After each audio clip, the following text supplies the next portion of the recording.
Bonjour à tous, aujourd'hui notre leçon c'est l'ordre et l'encadrement pour le tronc commun. Soit A, B et alpha des nombres strictement positifs tels que A supérieur strictement à B.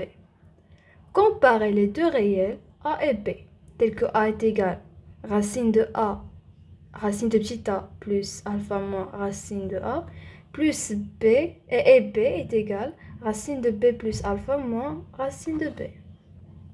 Alors on va comparer grand A et grand B. A, B et alpha, des nombres strictement positifs tels que A supérieur strictement à B. Et on a grand A est égal à racine de A plus alpha moins racine de A. Et B et grand B est égal à racine de B plus alpha moins racine de B. Premièrement, on a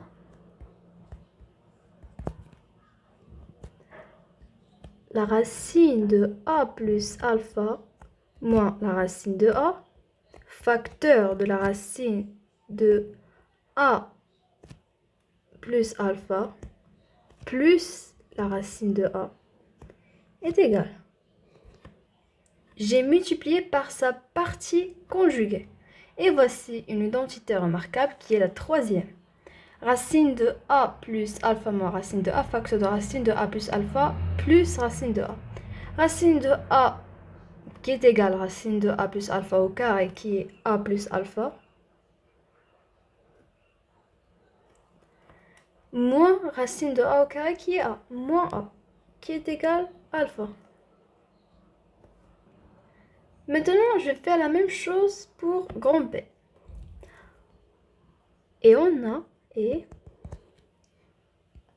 racine de B plus alpha moins la racine de B. Je vais multiplier ici par sa partie conjuguée qui est la racine de B plus alpha plus racine de B. Qui est égal, c'est une identité remarquable. Racine de B plus alpha au carré, c'est B plus alpha, moins la racine de B au carré qui est B, moins B, qui est égal aussi alpha. Donc, ici on a grand A qui est racine de A plus alpha moins racine de A, facteur de racine de A plus alpha plus racine de A est égal à alpha. A, grand A facteur de racine de A plus alpha plus racine de A est égal à alpha. A, facteur de racine de A plus alpha plus racine de A est égal à alpha. C'est-à-dire que A est égal à alpha sur racine de A plus alpha plus racine de A. Et B est égal, la même chose ici, on a B est égal, grand B est égal racine de B plus alpha moins racine de B. Donc, plutôt B facteur de racine de B plus alpha plus racine de B.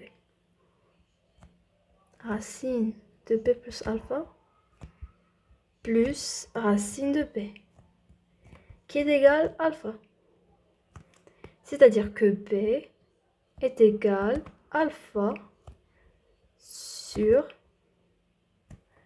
racine de B plus alpha plus racine de B. Maintenant, on a A supérieur à B. Donc,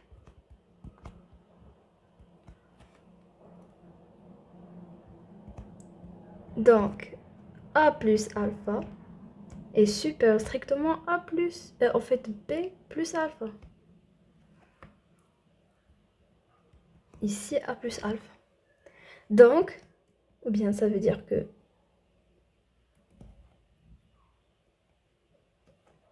racine de A plus alpha est supérieur strictement à racine de B plus alpha. Et ici, racine de A supérieure strictement à racine de B. Alors, je vais faire la somme. Côté à côté, racine de A plus alpha plus racine de A supérieure strictement à racine de B plus alpha plus racine de B.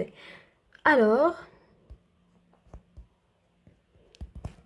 racine de A plus alpha plus racine de A est supérieure strictement à racine de B plus alpha plus racine de B.